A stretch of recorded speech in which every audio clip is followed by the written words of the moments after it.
Aujourd'hui, je vous présente le Galaxy Book le plus performant de chez Samsung, le Samsung Galaxy Book 6 Pro. Et vous allez voir, si vous venez pour de la puissance transportable partout, vous n'allez pas être déçus. On va pas perdre plus de temps. Boum!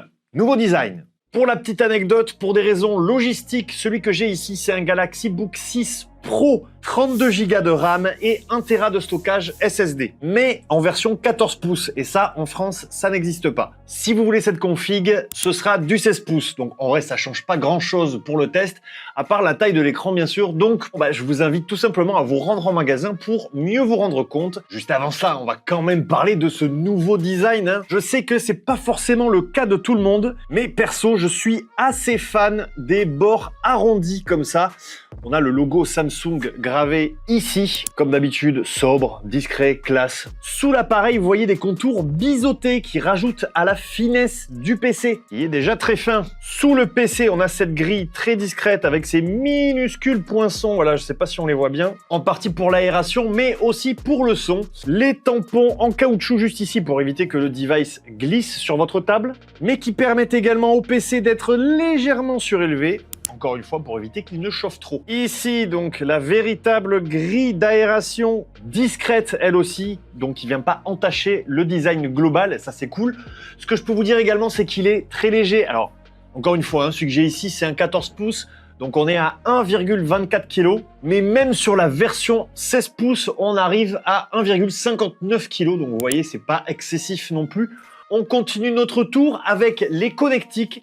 Pour le coup, on est servi avec un USB 3.2 type A, ainsi qu'une prise casque et micro. Et de l'autre côté, on a deux Thunderbolt 4, vous connaissez, hein, pour brancher tout un tas de trucs, du SSD externe au hub USB-C en passant par la recharge secteur. Alors pour le coup, quand vous êtes en déplacement, là, c'est vraiment très pratique. Vous amenez un seul chargeur rapide, à la fois pour votre PC et votre smartphone. Ça encombre quand même beaucoup moins. Et c'est ça qu'on veut quand on est en déplacement. Mais surtout, vous l'avez vu, le HDMI 2.1. On a tendance à les sous-estimer, ces connectiques. Mais je trouve que c'est trop important, un HDMI, sur un PC portable en particulier. Même si le raccourci Windows K peut vous sauver la mise, bien sûr. Mais quand on veut brancher son PC sur la télé chez papy et mamie, pour montrer la vidéo des vacances ou du mariage, là on est content de l'avoir, ce câble HDMI. C'est moi qui vous le dis. Mais pour le coup, si cette config vous intéresse, encore une fois en 16 pouces, hein, vous faites certainement de la création vidéo ou plus largement de la création visuelle, et vous savez que c'est trop confortable de bosser avec au moins deux écrans pour se passer d'une connexion filaire en HDMI. Tiens, et puisqu'on parle de création visuelle, sachez que sur le Galaxy Book Ultra, vous avez aussi un port pour carte SD UHS 2, capable d'effectuer des transferts de données jusqu'à 312 mégabits seconde. Alors voyons voir, quand on l'ouvre maintenant. Alors, j'aime beaucoup la marque Samsung, globalement, principalement pour l'écosystème et comment les appareils interagissent entre eux. Mais sur les PC, en termes de design, j'aime beaucoup les claviers. Je trouve qu'ils sont toujours réussis visuellement et ergonomiques. Donc là, évidemment, il est en QWERTY, mais vous l'aurez en AZERTY, hein, pas d'inquiétude. On retrouve évidemment la touche copilote juste ici pour votre assistant d'intelligence artificielle. Mais franchement, la frappe est incroyable. Je pense que je l'avais déjà dit sur un autre test de Galaxy Book, mais on a vraiment l'impression de glisser. C'est super agréable. Encore une fois, je vous invite à faire le test en magasin. Et en parlant de choses agréables, le trackpad, on en parle de ce trackpad, il est très grand. Et là, c'est la version 14 pouces, hein, je vous le rappelle. Regardez avec quelle aisance je le transporte. Il est léger comme une plume. Donc non seulement le trackpad est grand, mais ce qui est très cool, c'est qu'il est doté du retour haptique et qu'il a été repensé pour éviter les clics intempestifs, en particulier quand vous cliquez par inadvertance sur les bords du trackpad. Bon, maintenant, on va voir un petit peu la configuration et les specs techniques. On reviendra ensuite sur ce que ça change vraiment concrètement pour vous.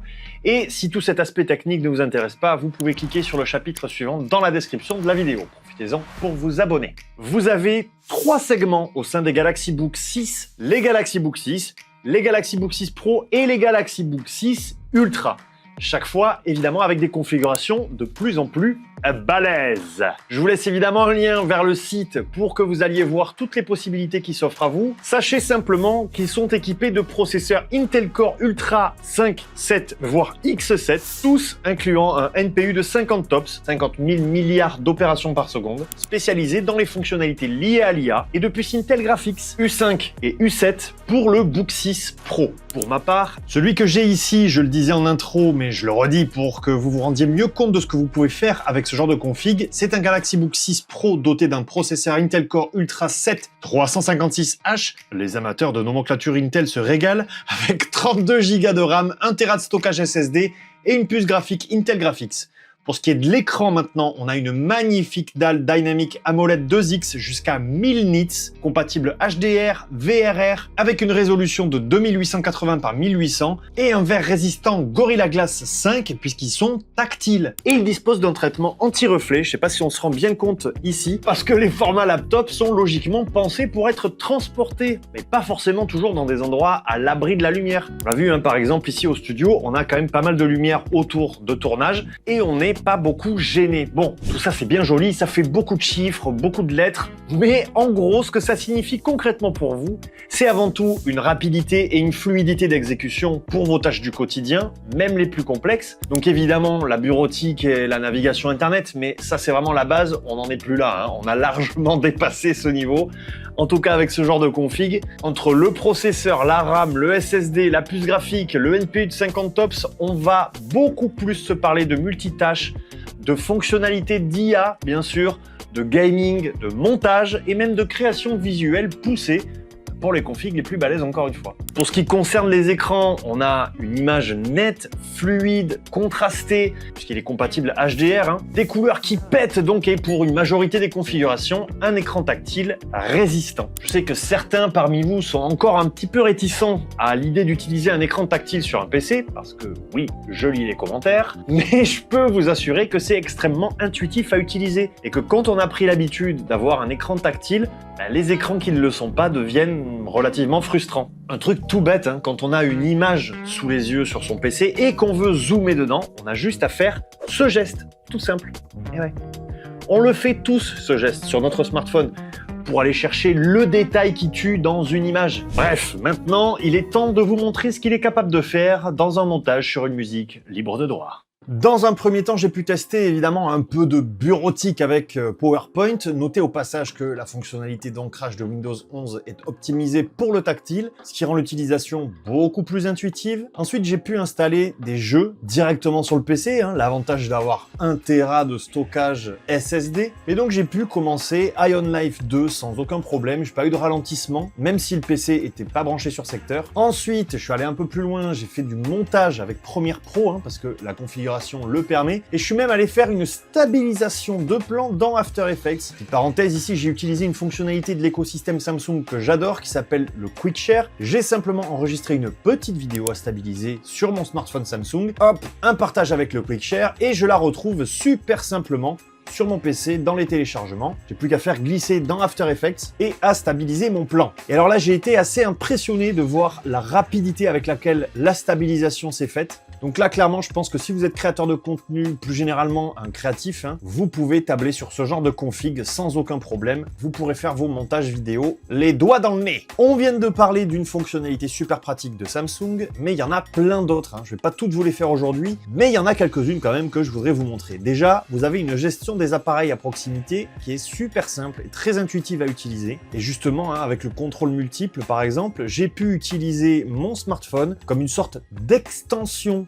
de mon PC. Et là, donc, avec ces images, ça devient de suite beaucoup plus clair. Je fais glisser ma souris, en fait, sur un bord de l'écran, sur le bord droit, et hop, je peux venir copier du texte ou une image sur mon smartphone et revenir sur mon document Word pour la coller sans aucun problème. Ça peut éviter d'avoir à changer d'application à chaque fois sur votre PC. Et encore une fois, gain de temps, gain d'efficacité. Une autre fonctionnalité que j'adore et qui fonctionne avec l'intelligence artificielle, c'est la sélection IA. Vous pouvez aller sur un site, trouver une image qui vous plaît, vous cliquez sur sélection IA, l'intelligence artificielle repère alors automatiquement les différents éléments qui se trouvent sur la page. Et si vous cliquez sur l'image que vous voulez garder, vous pouvez déjà la copier telle quelle ou l'enregistrer. Mais ça, c'est quelque chose que vous pouvez déjà faire avec l'outil de capture d'écran de Windows 11. Non, là, ce que vous pouvez faire, c'est cliquer sur le logo juste ici, le petit logo qui nous intéresse.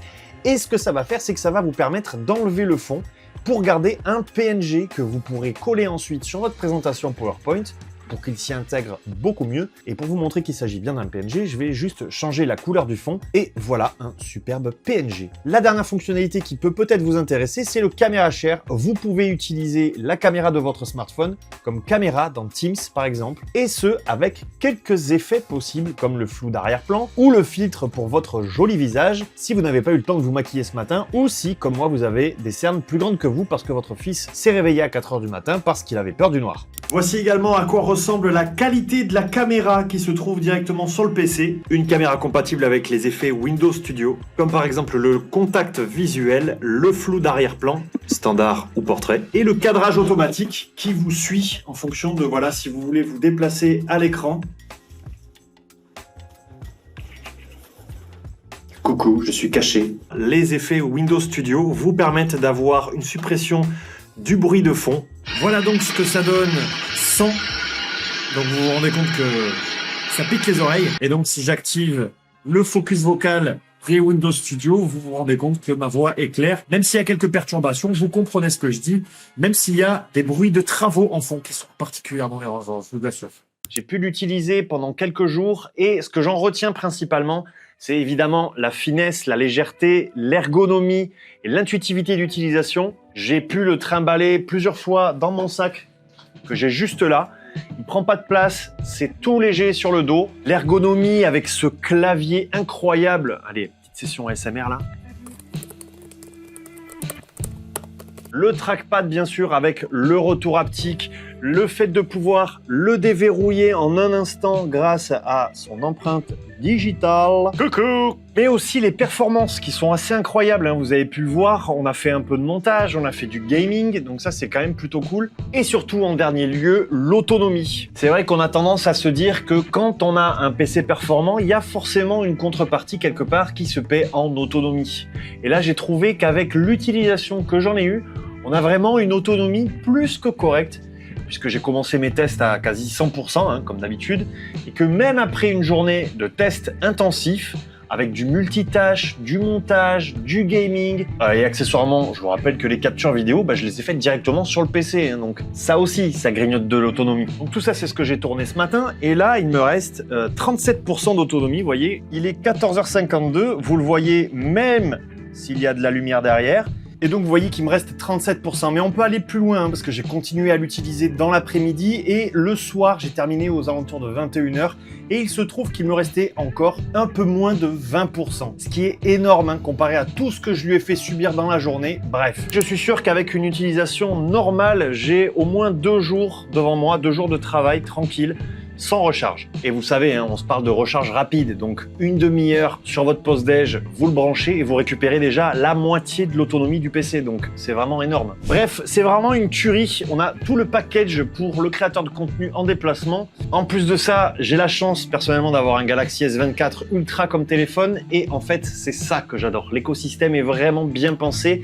J'ai pas besoin de brancher mon téléphone pour récupérer une photo ou une vidéo que j'ai faite. Et si vous avez la chance d'avoir une Galaxy Tab, rien ne vous empêche de l'utiliser comme deuxième écran, pourquoi pas. Et en même temps, même en déplacement, on garde un confort incroyable entre l'écran qui est extrêmement fluide, le combo clavier trackpad. Les amis, je vous invite à aller le tester en magasin parce que c'est vraiment super agréable. Bref, j'adore. N'hésitez pas à me dire en commentaire ce que vous en avez pensé, si ça vous emballe autant que moi, ou si vous l'avez déjà éventuellement. N'hésitez pas aussi à faire votre retour. Quant à moi, je vous dis à très vite dans une prochaine vidéo. Prenez soin de vous et prenez soin de votre PC. Ciao!